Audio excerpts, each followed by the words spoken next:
all the information and maybe you have something additional to say, you can always, step in and say, to add to that, or, what is the other one? Or maybe my colleague is best vested to answer that particular question. Okay. Yeah, it's basically a conversation. 20% of your focus has to be in either camera 3 or 2, Okay. mostly camera 2. The rest of the 80% you share it around your environment.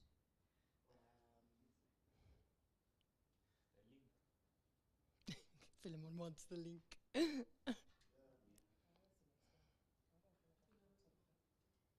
Breathe.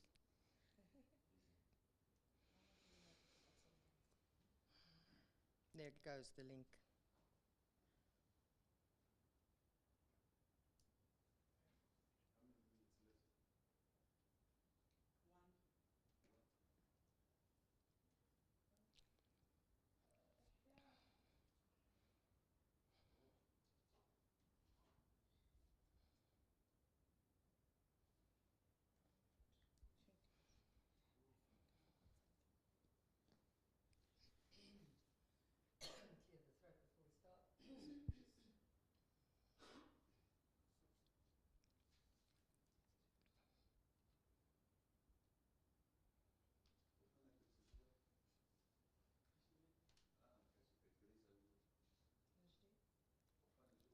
Clear the throat before we start. The other one.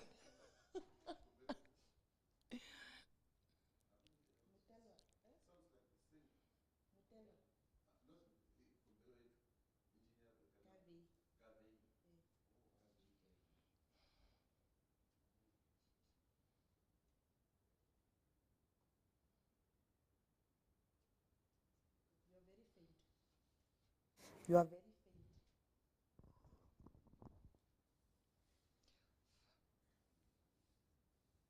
At least you don't have to hold the mic. You want to hold the mic?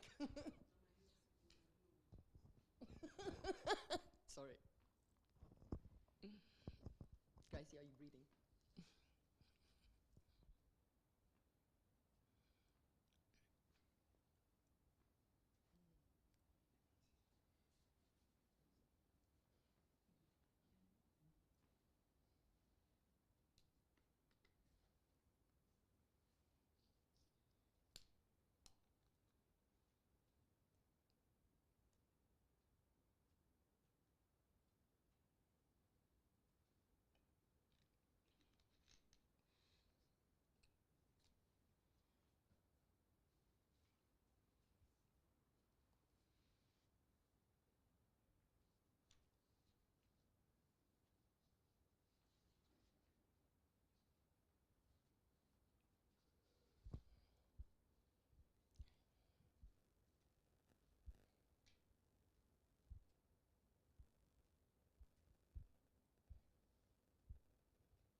Good afternoon, Namibia and the world, and welcome to yet another session here at the Government Information Center. I am your host for this afternoon, and my name is Desire Kahiha. And the topic for today, we're looking at National Cybersecurity Awareness Creation. And in the studio, I have three panelists here that will be assisting us in answering the necessary questions and giving us guidelines on how it is that we should protect ourselves. We have Ms. Vanessa Maresh. She is the Empowerment Specialist with Salt Essential IT. Good afternoon, ma'am. Good afternoon. We also have Mr. Philemon Johannes, who is the Committee Chairperson for the National Cybersecurity Strategy and Awareness Raising Plan. Good afternoon. And he's a representative from the Ministry of Information and Communication Technology. Good afternoon, Mr. Johannes. Good afternoon, and thank you for having me.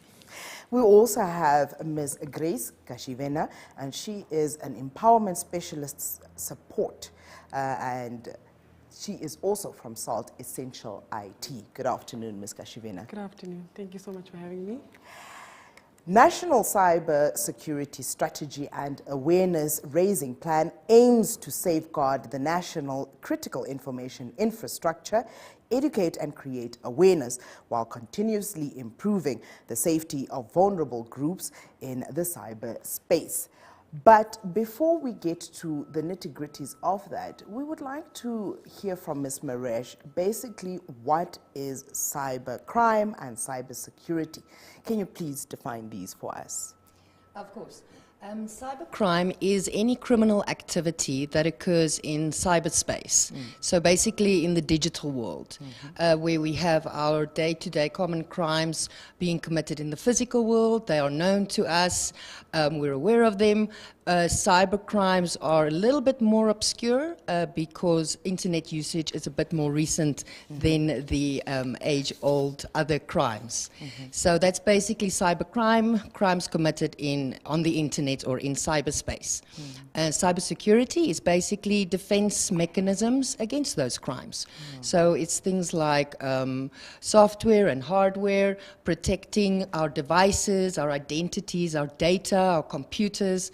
All of that is seen cumulatively as cybersecurity. Okay. Well put. Direct, yet very important to note and be informed about, because as the world moves into where a lot of our operations are done in the spaces, it is where our vulnerability is picked up from those who have sinister agendas against people, and scammers become very wise in these areas. But Mr. Johannes, can you briefly tell us about the Cybersecurity Strategy and Awareness Plan? This strategy's theme is a step towards cyber resilience and digital security. What necessitated this theme? Thank you very much. The theme was thought of as the art that's added to the book that we decided to write. That's the strategy. A strategy is practically an action plan of what we intend to do as far as cybersecurity is concerned, in the absence of the laws or regulatory frameworks relating to cybersecurity. Now, the art that we added is actually just the catch. So what is that enticing on that book that we try to write is a baby step towards cybersecurity resilience. So hence our term, our slogan on it. But then eventually it's also to just tell the nation to say, despite not having what we were supposed to have in terms of legislations, we as a country or as government, we started doing something. So, and that's what we are trying to bring across as a message. Thank you. Okay. The activities that are carried out under this plan and the initiatives that are, being brought forth to try and create this awareness, to try and educate people, these are, from my understanding, striving from an MOU between the various stakeholders and more so being driven by SALT Essential IT as well as the Ministry of Information. Am I correct on that? Correct, yes. Yeah.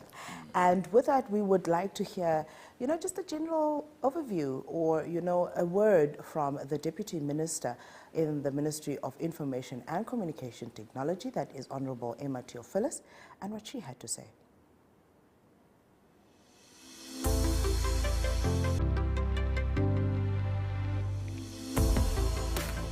With the evolution of information communication technologies, Namibia as a developing country is no exception to cyber attacks and cybercrime.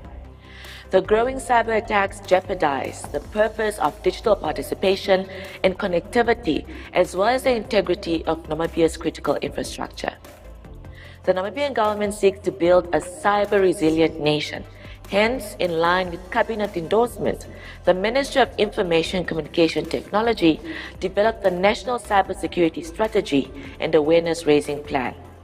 The purpose of the awareness creation is to empower the nation's citizens with the knowledge and skills to make informed decisions when faced with potential cybercriminal activities, whether in general or at the workplace. The national document is a step towards building cybersecurity resilience and digital security to enable an innovative Namibia in the attainment of social and economic growth. With this plan, the nation is prepared to respond effectively to the threats or attacks on network systems and services. Namibia will reap benefits and economic opportunities presented by the use of ICTs on the condition that the country's citizens are ready, capable, and vigilant against the threats that include phishing attacks, ransomware, cyberbullying, and child online vulnerability. The National Cybersecurity Strategy and Awareness-Raising Plan helps to safeguard the citizens' privacy, educate and create awareness to safeguard the national critical information infrastructure, as well as ensure collaboration on cybersecurity to continuously improve the safety of vulnerable groups in the cyberspace. The scourge of cybercrime has the potential to negatively impact the nation's ability to achieve its developmental objectives. Namibia has encountered a rise in incidents of misuse of available internet platforms by criminals to carry out cyber attacks. These growing cyber threats disturb the purpose of digital participation and connectivity, as well as the integrity of our national critical information infrastructure. It is for these reasons that the Ministry of Information and Communication Technology, in collaboration with South Essential Information Technology, is hosting a series of awareness creation sessions for the Namibian nation. I therefore urge you all to join the Ministry and South Essential's efforts to participate in these sessions in order to be equipped with the necessary skills in order to be safe on the internet, protect our nation's critical infrastructure, and make informed decisions should you fall victim or help those who fall victims to cyber attacks. Well said there by the Deputy Minister. But Ms. Kashivena, what are the most common types of attack vectors in cybersecurity, and which sector or sectors are mostly targeted in Namibia? The most common types of attacks or vectors are ransomware. And ransomware is something, it's a sort of like an antivirus whereby the attacker or the criminal holds you by a ransom. So they either install a certain software, they hold your files or information, and once you give them a ransom, that's when they will release it. So another one is phishing. Phishing is a tactic in which the criminal sends you either a text message or email or WhatsApp,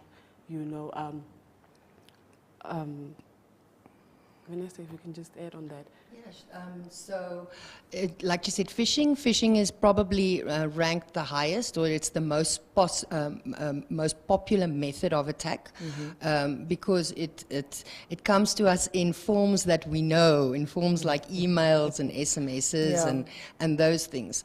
And it also comes to us from authorities that we know. So it's sent from and I'm qualifying this saying it's not sent from the bank. The bank does not send it to you. It has been cloned or duplicated or mimicking an email or other piece of communication coming from the bank. So that's very, very dangerous, because email is a very popular communication method, and even is SMS and WhatsApp and so on.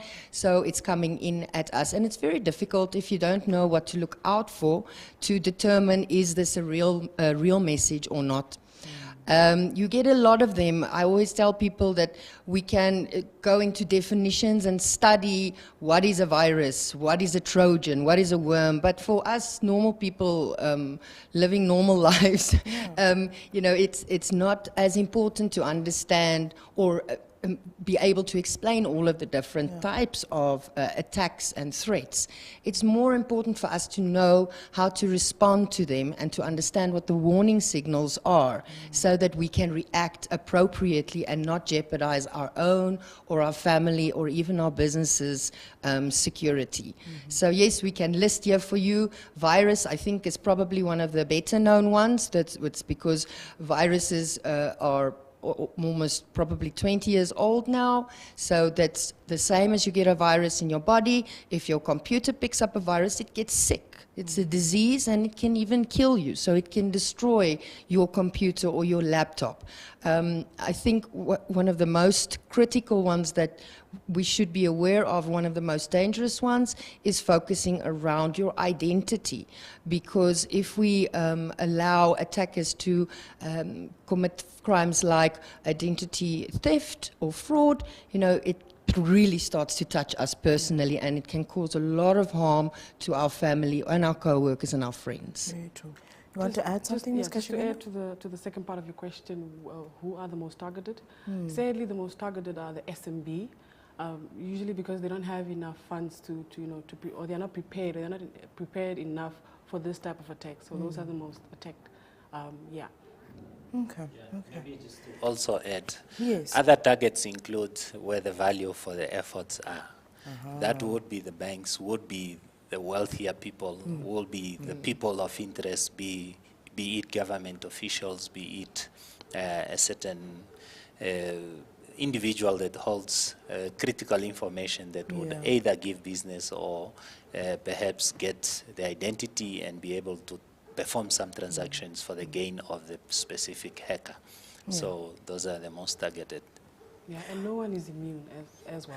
Oh, no, definitely. I was about to say that, actually, because of recent days, we've really been hearing about even your high-profile people, people that you would think would never fall victim to these. And, we've had these examples with our own MPs being victims of this, with even neighboring country MPs being victims to this. I mean, looking at more familiar environment, let alone the global, persons of high, stature that have come out and said, look, I've been a victim of these type of crimes. Now, staying with the types and so on, I would then like Ms. Maresh to give us examples of common threats and vulnerabilities to citizens on the internet space. All right, so that's an interesting question, because one would expect the answer to be also, again, naming the different kinds of threats, when actually the biggest threat to our cybersecurity is ourselves, because it requires a reaction from us as an individual to allow the threat into our lives. Okay. So it's if we have the appropriate antivirus software, anti-malware software, and we've done all the things we're supposed to do in terms of keeping our software updated, keeping our identity protected with things like multi-factor authentication. If we've done all of those things, then we have allowed the experts and the professional and the vendors to create a safe space for us. Exactly. However, that being said, the greatest threat here is still us, the individuals, and that's why we always say we are the last line of defense, because it's you that clicks on the link. It's you that downloads the malicious software. That all comes down to you. And that's why this initiative is so very important, because this initiative looks at specifically the people component. So you can have the best hardware and software protecting you and updated. The criminals are working 24/7. They don't take breaks. There's a lot of money here. I think, and I mean, it could have changed. The last figure was in the trillions of US dollars that cybercrime will be generating in 2022. It is now the 15th most profitable industry in the world. It has overtaken, it's making more money than all the drug crimes put together. So it's extremely profitable for the criminals, and it's because they're exploiting human nature. They are using things that our reactions, our emotions, the way that we usually react, they are using those things, and that's how they get into our systems. So even if we have the best antivirus, and we've got BitLocker and all the fantastic things installed and set up, they're consistently working to find new ways to get into your accounts, to get your personal information, so that they can then go and access your bank account, steal your money, send you a fake PIN. So most of these things we can avoid by attending cybersecurity awareness training and knowing what signs to, what are the warning signs, what to look out for. And it's also not just a matter of knowing the latest, greatest scams, rather understanding, again, because these criminals are human. The reason it's become such a big industry is because anyone now, it's not the hacker with a hoodie anymore. It can be a sound engineer that knows how to smartly cut voice messages into pieces so that you think it's your husband sending you a voice message asking you for an e-wallet, for example. Exactly. So it's, I would say, more normal people that can now capitalize and generate profits from these crimes because they have access to the software. Like Grace was talking about ransomware. So now you can go and buy that software off the dark web or wherever. You can go and buy it, and all you need to do is you need to understand people. You need to understand what they put on social media. You need to understand how people react. When you get that email that says you've won $1 million, oh wow, oh happiness. I'm just gonna click that button. I'm just gonna do it because it's $1 million. Now those are some of the oldest scams, but the idea here is that if you really want to protect yourself, the scams will change names and faces. The actual malicious software, the malware and the viruses and the things that cause the actual damage will change, but you can protect yourself by understanding your human nature, understanding yourself and your reactions, and knowing what warning signs to look out for, and using that to protect your identity and your data. And I think I like the way that you put it earlier on, that drives the severity of the situation home. I mean, for the longest time, we've known illicit drug market to be one of the really most lucrative. But now we're looking at cyber crimes being, on the ball game here as well. And if you look, if you stay aware and, do the initiative or make the initiative or take the initiative to educate yourself, pardon me, you will understand that even these criminals with regards to illicit drug to the illicit drug market are now actually also using I'm quite sure they are. They've changed industries. They're changing industry, and they're trying to even use the cybercrime, platforms to actually do their business as well. And I mean, as you're saying, it comes in different forms. It's not your normal hoodie situation.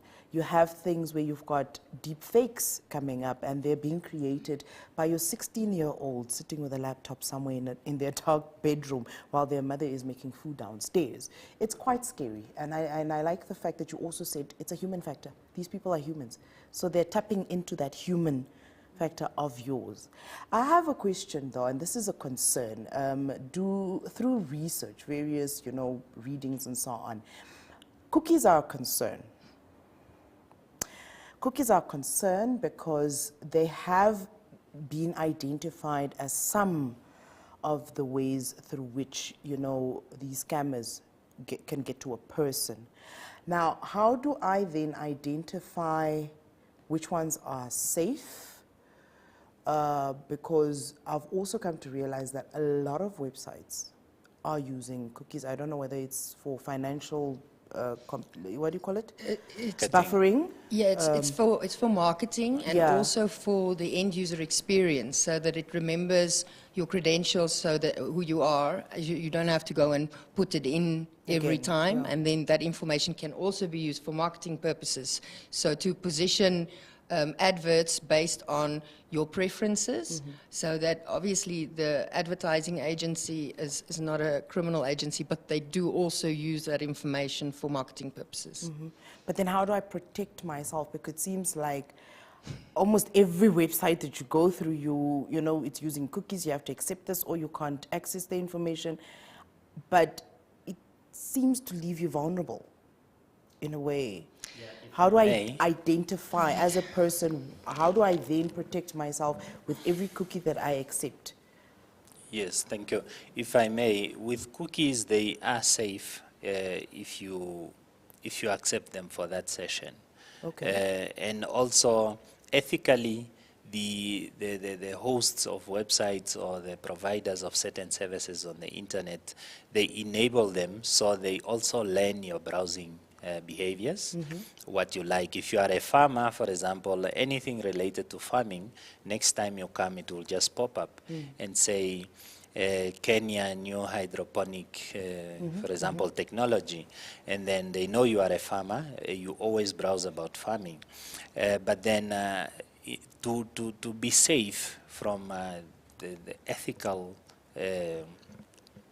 cookies that simply want your browsing history for marketing, but not your credential when you access protected sites, you can always go to the settings. Okay. And then there is a setting for cookies, and then you can always disable, or otherwise you can put it on clear cookies on exit of your browser. Every time you close your browser, then all the cookies will be cleared as well. So that's also one of the strategies to protect yourself from letting these credentials laying around. Maybe one thing that you should do also is to disable remember passwords when you're browsing, because at certain sites you will be required to create an account, so you log in to access privately, coded content. So then you could disable that feature of remember password, or never for this site, or never remember password. So that way you are protected. But then the cookies are not so bad, but they are also a loophole through which the hackers can get us. Okay. Ms. Kashivena, we are hearing about credentials and we are hearing about your profile and so on. What is personal information, and how is it at risk to have personal information on the public domain? Yes, personal information is any information that can be used to identify you or locate you in any way by those criminals. When your personal information is out there in the public domain, it can be used for things like identity theft, stalking, or harassment, or like Vanessa said, other people can impersonate you and things like that. So yeah. Okay. Staying on public domains, Ms. Maresh, mention some common public domain platforms where cyber criminals can get your personal information. Okay, so that's very tricky, and I mean, personal information is a hot topic, but the risk of having personal information made available in the public domain, it's not a risk in itself, although it is and it isn't. It's a risk because it can be used with things like doxing to build up a profile and impersonate you and things like that. But the major risk behind leaving personal or having personal information on the public domain is when you actually use it in your cybersecurity. When you put on Facebook, you put the name and pictures of your dogs and your cats and your kids and their happy birthdays, and then what the smart criminals go and do, they get the software to run hundreds of thousands of combinations of that personal information until they crack your password. Wow. So the personal information being there is not really the problem, it's that you use it in your password, so it comes again back to you. It's okay for it to be there, and there are also caution. I mean, we live in a world where we cannot survive without technology. We can't progress as a society, as a nation, if we don't embrace technology. So we cannot be afraid of using it. We need to know how to use it. I mean, from a marketing point of view, if your company is not on social media platforms and your employees are not there spreading the gospel of whatever your company's name is, you will not do as well as you would have if you were there. Yeah. Because 80% of the buying decision is made from a customer point of view before they pick up the phone or send an email by doing research online. You Google everything. If you want to have a new sneakers, where's the best price in Windhoek to get it? If I want to get the best photographer, and that's the good thing about the search engines like the Googles and so on, they do give you access to that information, and they've got wonderful things like Google reviews, so you can do a lot of your research before you make the buying decision.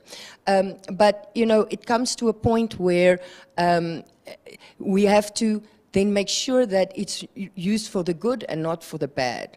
So risky spaces in the public domain, I mean, there are many, all social media platforms, but again, it's what you put there. I always tell people, you wouldn't go out and walk in a dark alley with a super short skirt on and a tank top.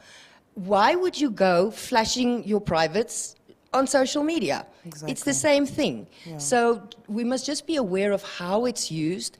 And then obviously, if you're giving people clues and you're posting on Facebook that you're going away for the weekend, again, it comes back to me as an individual. Am I accepting any friend that comes across my path just because I want to have 2,000 friends? Do I know what my following is? Type of things like that. Because it's not dangerous putting it there. It's dangerous who sees it there and what they can do with it. Because if they see it and they can use it, then they can use it to harm you. If you have got a properly set up social media account with just the people you know and you want seeing your things, it's fine to tell them you're going on holiday, you're going wherever, to Barbados. Then it's okay. But again, it comes back to awareness, knowing about it. Most people don't know the risks that they are, and really just because it hasn't happened to you yet doesn't mean it's not going to happen to you. At some point in time, and I can believe that everybody on Facebook at some point in time have been hacked or cloned or impersonated. So it's not a matter of, you know, when it will happen. It's going to happen. So that's why it's very key now for us to have this discussion and to have people attend the training sessions so that we can empower our people to use the wonders of technology without paying a painful price. Exactly. And you spoke there of how, you know, these criminals are using the cyberspace to actually harm people in the physical space. I mean, sometime this year or earlier, it became or started growing as a trend where influencers became victims because of what they put on you know, their public domain, where they are, how much money they earn, the type of jewelry they wear, and all of these things. So honestly, it's a serious thing that we need to start taking really to its seriousness. This is a conversation, as we always say, and you're very much welcome to ask any questions that you have, and we pose these to the panelists in the studio. Or you can also just give us a few comments if you have any. As I say, this is a platform where we educate each other. You can find us on our Facebook platform. We are live streaming from there, and our handle there is Ministry of Information and Communication Technology, Republic of Namibia. Ministry of Information and Communication Technology, Republic of Namibia. You can find us on our YouTube platform as well, and our handle is MICT Namibia, MICT Namibia. You can give us a call as well in the studio. Our call line 061 is the area code. The number is 400397, 400397. While we wait for you to join our conversation, I would continue here, and I want to find out from Mr. Johannes, what preventative and cyber resilience mechanisms would you recommend to internet users? Thank you very much, Madam Moderator, for the question. Preventative measures that the cyber or the net designs can have it's to always be aware of the scammers. That's one. They are always there. They are always working 24/7. They eat, sleep, and work. So, and then if then they don't get us, our excited friends on our WhatsApp groups would always want to forward us some links, join group what, and so always avoid clicking these unverified links from whichever platform you get, be it on your email, be it if it comes as an MMS on your cell phone. You might claim not to have a smartphone, but then remember these Tamagotchis also receive multimedia messages. Yeah. So if it comes as a text on those Tamagotchi, you can still click it and takes you somewhere. Yeah. Or it can download the malware that should affect or perhaps take the information that's needed by the hackers. Yeah. Then when it comes to platforms where we use passwords or we have access credentials, it's best we always build the strongest and longer passwords. Yeah. In most cases, the best password is not the one that's a one word, is one where you can create a phrase in your password. Say, like you have nice names in Osherero, you could use all 3 or 4. So, or use a phrase rather. Other strategy to remain resilient is to adopt the culture of multi-factor authentication. There are authentication applications or multi-factor applications that you can download into your smartphone to always either generate a code that assists you log into your platforms. If you have, you can create a key on this authenticator for each platform. Say on Facebook, you have a key for Facebook. For Twitter, you have another key, and then every time you are logging into Twitter, for example, you generate a password for that specific session. Thirdly, it's just to realize that on the internet space, there is now business for those that are, working every day around the clock to make money from it. As Vanessa has mentioned, is a multi-billion dollar business now as we speak. Hence, we need to know somebody is also out there working while we're at work. If you work in a bank, you need to be careful. Somebody is also trying to work from wherever to get access to banking platforms so they can either transact or steal money from people's account. If it's your family, you might be a favorite nephew or niece of a rich uncle. Yeah. What you post on the platform, they get to realize that, okay, this one is Mr. Joanne's favorite niece, so they might have a lot of information, perhaps sometimes even get access or use his computer. Let's use their platform and see at which computer they logged in at the time. Perhaps it might be that uncle's computer and they can transact if the accounts are found open. Learn to log off from every platform.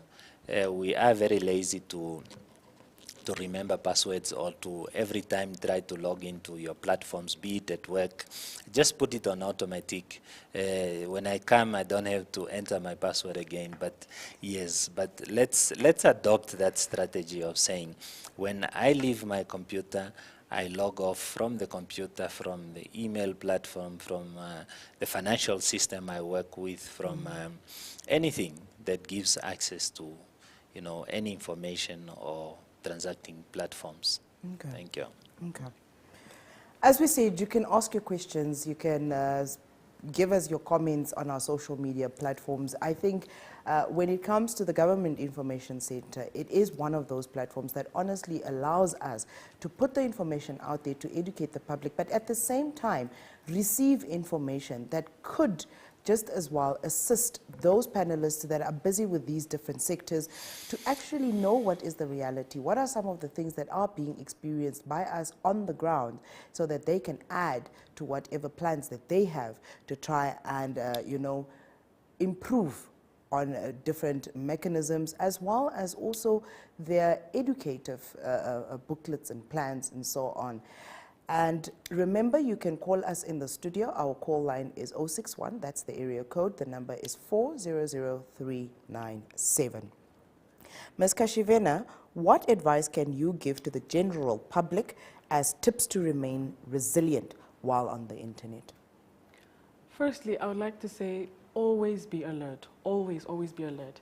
And secondly, avoid using public Wi-Fi because this is usually the hacker's playing field, and you know a lot of information can be put out there, but just by using public Wi-Fi. Secondly, actually create strong passwords like Philemon said, and always manage your settings. Whether it is your Facebook, all your social media platforms, whether it's your email, always manage your settings. And if you have kids using the internet or you have kids using your devices, also make sure you restrict them from certain things or the settings, or create settings, settings that will not be able to let them be vulnerable to the internet, yes. Okay. It's criminals are a problem. They create, contradiction to the efforts that the world is trying to make in order to allow for ease of living. Because now I'm listening to Ms. Kashivena and she's telling me, avoid using public Wi-Fi. Yet the world is trying to move in a direction where we create accessibility to the internet and so on by providing as much public Wi-Fi as possible. Ms. Maresh. I have a comment on that. So it's not, we're telling you not to use the free Wi-Fi because we want to spoil your fun. It's because nothing is free.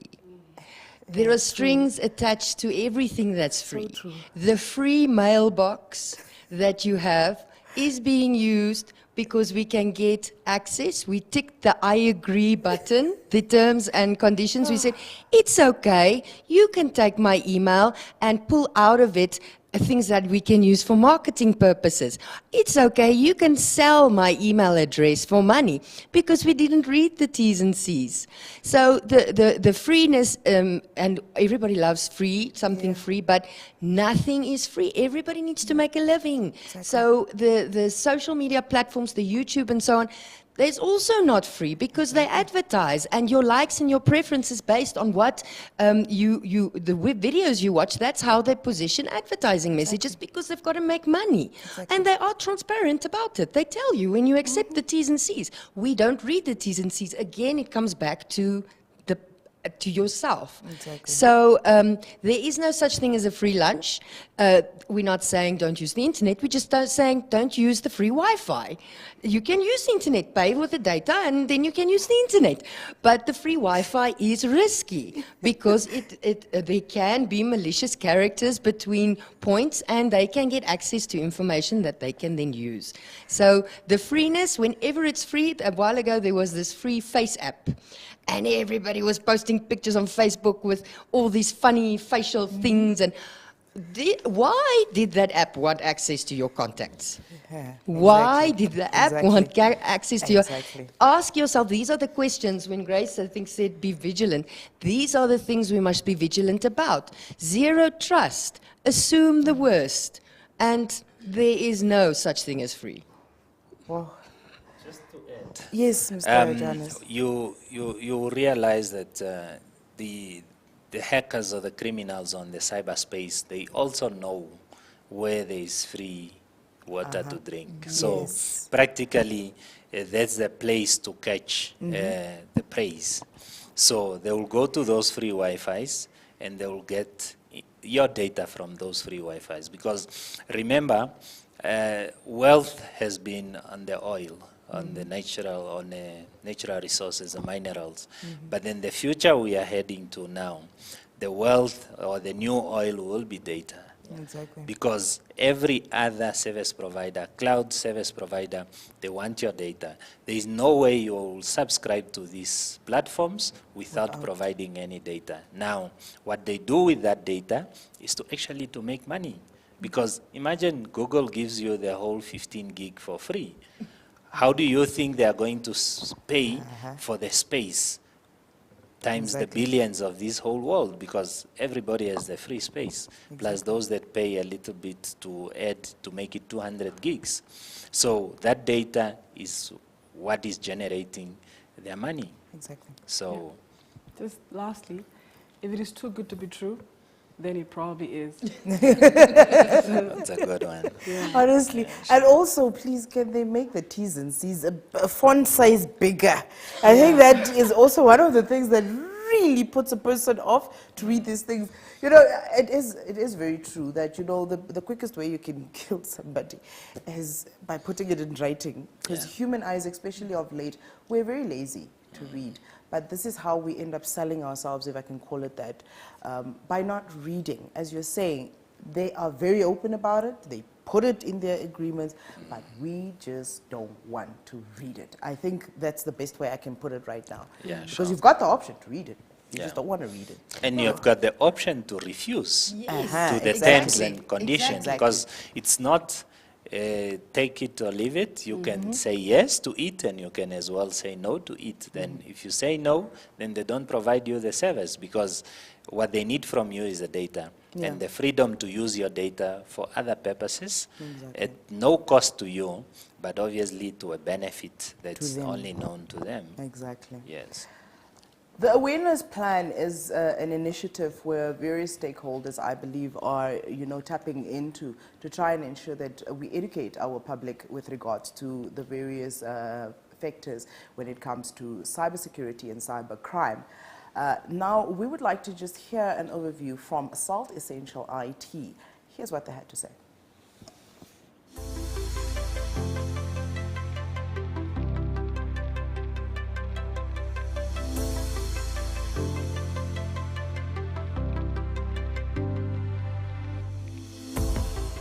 Salt is a cloud service provider, and we are 24 years old.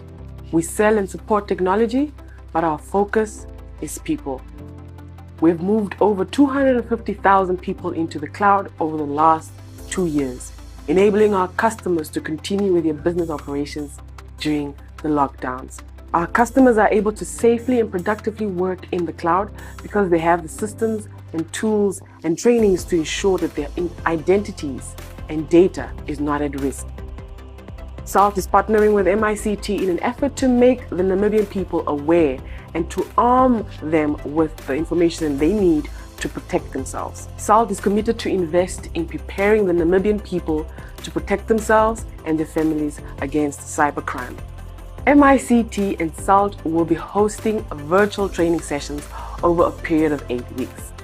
Each week's session, hosted on Fridays from 10 to 11 a.m., will focus on different topics. In the first 4 sessions, we will cover creating awareness of threats and vulnerabilities on the internet, prevention and resilience to cybersecurity threats, managing cybersecurity attacks, incidents, as well as building resistance, immunity to cyber threats and attacks. In each of the 4 sessions, we cover the different forms and types of phishing attacks, prevention and resilience to phishing attacks, managing phishing attacks, incidents, as well as to build resistance, immunity to phishing threats and attacks.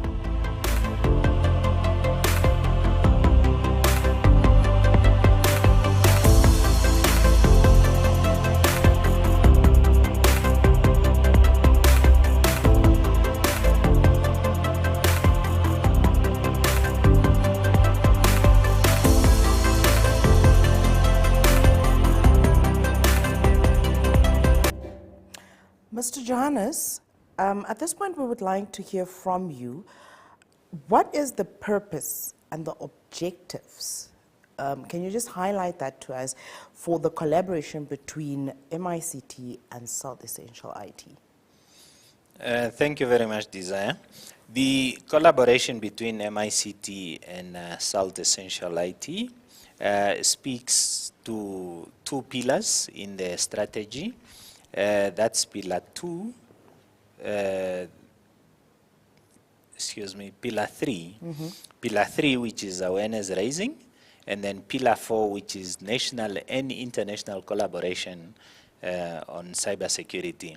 Now, our strategy also has part 1, which is actual strategy that speaks about our efforts as far as cyber security or cybercrime is concerned.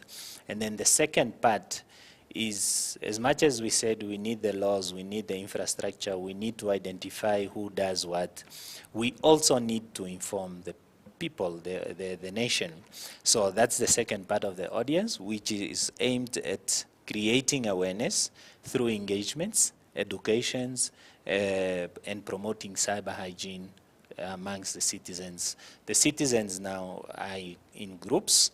We have the school kids, we have the parents, we have all of us, the general public, but of course after work I'm a parent or a grandparent. So at work I'm an employee of the Minister of ICT. Vanessa is an employee of SALT, but we also focused on employees as a threat to organizations, because if you work at the critical position, for example, these hackers can target you to get entrance into the whole network. So eventually those were the core objectives, is to just engage the citizens, educate, make our efforts known to them, that we are not relaxed, we are doing something for the nation, we just need to join hands. Thank you. Okay. I like the fact that, Mr. Johannes, you are talking about our multiple roles that we play in society, where between 8 and 5, you're an employee. You have a responsibility to yourself as an employee and to your employer to safeguard this information that you handle on a daily basis. Then after 5, you become a parent. There too, you have to protect yourself, because we are moving, as we said, we've already started, living in that space where we do use gadgets at home. We are constantly on these platforms.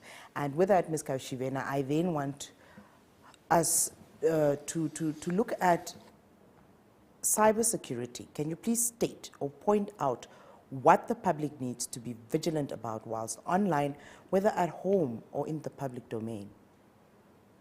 Firstly, making sure that you have software that is updated, whether at home or at the office.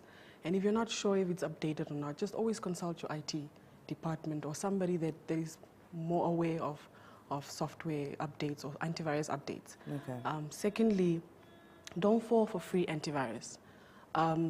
Maybe if you can't afford antivirus, rather switch on your Windows Defender. You need to switch it on, and then it will protect you against certain things or certain viruses. And lastly, any request that comes in that needs you to verify, always verify the legitimacy of it. Whether it's from a bank or an institution that you know of, just always verify. You have their number, or Google their number and call and verify this, whatever it is you're receiving, if it's legitimate or not. Yeah. Yes. Okay. Just to add on to Yes, Mr. Chairman. one way to actually verify certain things, say like the example Grace gave of an email from the bank that says, click link X to update your details. You know very well the banks always, or even other institutions would say, we'll never request your information via an email or SMS. And then if you think, okay, fnb.com.na or standardbank.com.na, you might look at the spelling to be correct and precise as it is on their website, but then this criminal can just play with a simple letter, say at the .com, just change the O to a 0. And then it will still read the same if you are too fast in reading, and then you'll eventually think it's authentic, and then you are going to click and then provide your information. So such verification is very, very, very important. Other things that our private lifestyle say at your own Wi-Fi's at home, it's always best to, on random times, change the password, because kids can, change your, share the password with a friend, with a neighbor, and then maybe the elder brother of the neighbor friend is a hacker. He's busy doing something, so these kids might get into your network, and eventually, if there's nothing to get out of you or from your network, your home-based network, they could use yours to actually enter other networks or attempt to intrude other networks or cause malicious act like spread malwares and, so we all under either MTC, telecom parates or anything, so they could get through you to telecom, to MTC or to parates and perform other malicious acts that, can be regarded as a cybercrime. Okay, okay. Ms. Marej, we had Mr. Philemon now speak about some of these possibilities. Can you then just give us the importance of social media privacy settings? All right, so it is quite important. I think I touched on it a little bit earlier. The idea is that when you buy, for example, when you buy a car, you buy it sort of stock standard. Yeah. It comes with 4 lights and 4 wheels and so on. And then if you want to get creative or you want to be different, you need to change, you want to pump it up, you want to change it. Now, it's sort of the same principle with your social media settings. Okay. When you sign up for the account, it's the stock standard settings. If you don't go in and change them, customize them to suit your requirements or your needs, then that's what you're going to have, and that's what you're going to be stuck with. We also address this in the training, where we actually take people through all of the different social media platforms and show them where can you actually go and change those settings. Okay. So, for example, if I don't want people to follow me on Facebook, I can go and disable that. It's not, they don't force me. Facebook doesn't force you. I think you might have also noticed from some of the international news that the Meta group, which is Facebook, WhatsApp, and so on, they're not doing very well at this stage because international data privacy and protection regulations are really clamping down on them. So they have to comply and give you the option to change your settings so that it's more suitable for you. And again, it's not, and I believe in the beginning, especially in the beginning of social media, it was sort of a competition of who could have the most friends. But I think everybody really is over that now, and you really want to use it for social media. You don't necessarily just want to show your friends where you're going, but your acquaintances as well. You're going on holiday, be happy for me. Exactly. It's one of the benefits, the perks of having social media. So if we can just use it in a safe way, in a way that we're comfortable with, there is absolutely no problem with using it. But do go and review the settings. And also, something that people also forget about is go and look at your old posts that you have. Your old posts might contain, or your old photos you've got there, it might contain things that you thought at that time was awesome to put on there, and now when you're looking back at it 10 years down the line, it's like, no, maybe I shouldn't put that on. Maybe that shouldn't be there. What can it be used for? So review your history, review your settings on a regular basis. Make sure you've got your multi-factor authentication set up for all your social media platforms, all your accounts. It stops over 90% of cybercrime or cyber threats. So go for multi-factor. But yeah, the settings are super important as well. Okay, okay. Review your history. I think I need to do that. I'm definitely one of those that needed to be educated on some of these little details that we don't really pay attention to. Time has run out on us, but before we go with the last 2 minutes that we are left with, I'd like to ask from Mr. Johannes, how far are we? How far have we pushed with the campaign, and what are the lined up activities for the public? Just quickly give us a brief insight on that. Okay, thank you very much. We, as a ministry, when we launched the campaign after following the approval of the strategy by cabinet, we started flexing our muscles by just providing this awareness campaign within the ministry, because we realize you can't start it outside when inside you have not actually done much. Exactly. We planned the 8 topics for awareness, and then we ran the 8 sessions on every Friday from 10 to 11, 1 hour, courtesy of Salt Essential. Vanessa was a very good teacher, and we ran practically 8 sessions within the ministry, and then we had 2 sessions with Parliamentary Standing Committee on ICT and Innovation, and with them we also pledged our support if they could extend our invitation to other committees. So we also create this awareness amongst all the parliamentarians in the both houses. And then what we did now, following those two, we started engaging stakeholders such as other ministries, regional councils, SOEs, just extending our willingness to provide these services to them. So we started getting some responses. We are now just drafting our plan of action. Who confirmed and is willing to benefit from this session, and then setting the dates when are we actually going to see them, whether in person or otherwise on a virtual session. Virtual sessions will be very quick and easy to actually implement. The in-person session would have a bit of a cost implication, but we're not saying we are not going to be ready to plan and travel to those that are saying, please come to us. We want our staff members educated. Thank you. Okay. I like the fact that there is a plan. We are making strides with the plan.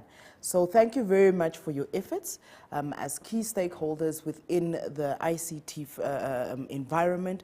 I believe you're being proactive, and I think as an audience or a Namibian public member, I am very grateful. Thank you very much. With that said, myself, Desire Kahiha, and my production crew would like to thank our panelists for availing themselves to come and talk to us about this very important topic. And at this point, until tomorrow, bye-bye.